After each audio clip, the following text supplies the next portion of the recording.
नमस्कार दोस्तों छठ पूजा के बारे में सभी लोग जानते हैं। क्या आपको उसका इतिहास पता है कि आखिर छठ पूजा क्यों मनाया जाता है, किस लिए मनाया जाता है? क्या केवल छठ पूजा संतान की समृद्धि के लिए, संतान की उत्पत्ति के लिए मनाया जाता है? आखिर यूपी, बिहार, झारखंड और नेपाल के तराई क्षेत्र में इसका इतना ज्यादा क्रेज क्यों है?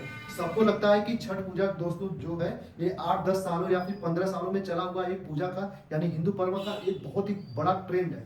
लेकिन नहीं दोस्तों, इसका इतिहास उतना ही पुराना है जितना भारत का महाभारत पुराना है। यानी महाभारत जो काव्य लिखा गया था और जब महाभारत हुआ था कुरुक्षेत्र में, उससे भी ज्यादा पुराना छठ पूजा का इतिहास है।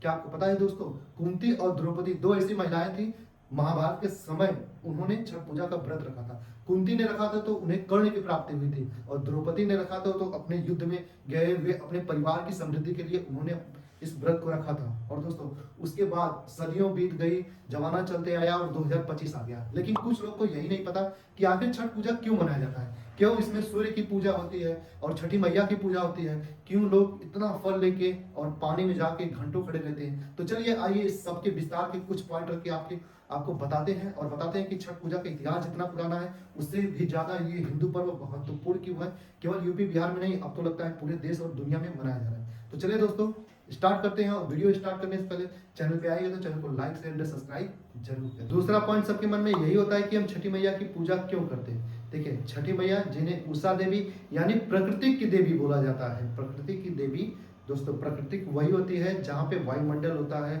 जहाँ पे हवा होते हैं, जहाँ पे पेड़ पौधे और हमारी सारी फसलें होती है, उन सबको धन्यवाद दिया जाता है। यानी आप अगर जो प्रकृति को धन्यवाद दे रहे हैं तो आप छठी मैया की पूजा करें। ठीक है दोस्तों, तो छठी मैया को प्रकृति की देवी बोला जाता है। ये है कुछ पॉइंट। लेकिन दोस्तों तीसरा पॉइंट ये है कि इसमें बहुत ही ज्यादा संयम बरता जाता है।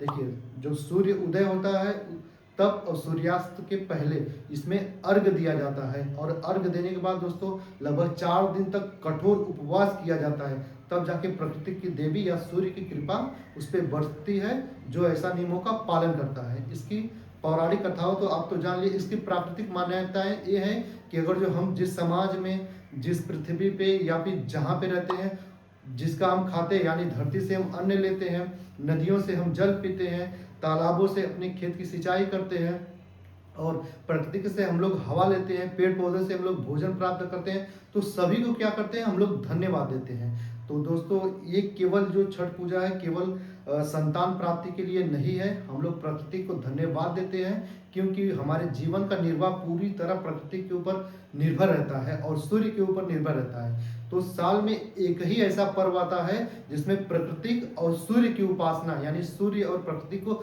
धन्यवाद दिया जाता है, जिससे हमारी जीवन धारा लगातार दिन प्रतिदिन चलती रहती है, जहाँ से हमें भोजन या फिर बहुत सारी सुविधाएं मिलती हैं। दोस्तों ये है छठ पूजा का इतिहास।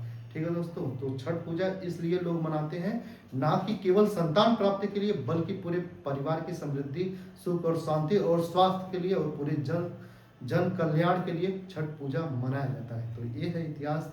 आपको जान के ये इतिहास कैसा लगा दोस्तों? अच्छा लगा तो यार चैनल को लाइक शेयर एंड सब्सक्राइब जरूर करें, और दोस्तों वीडियो देखने के लिए धन्यवाद।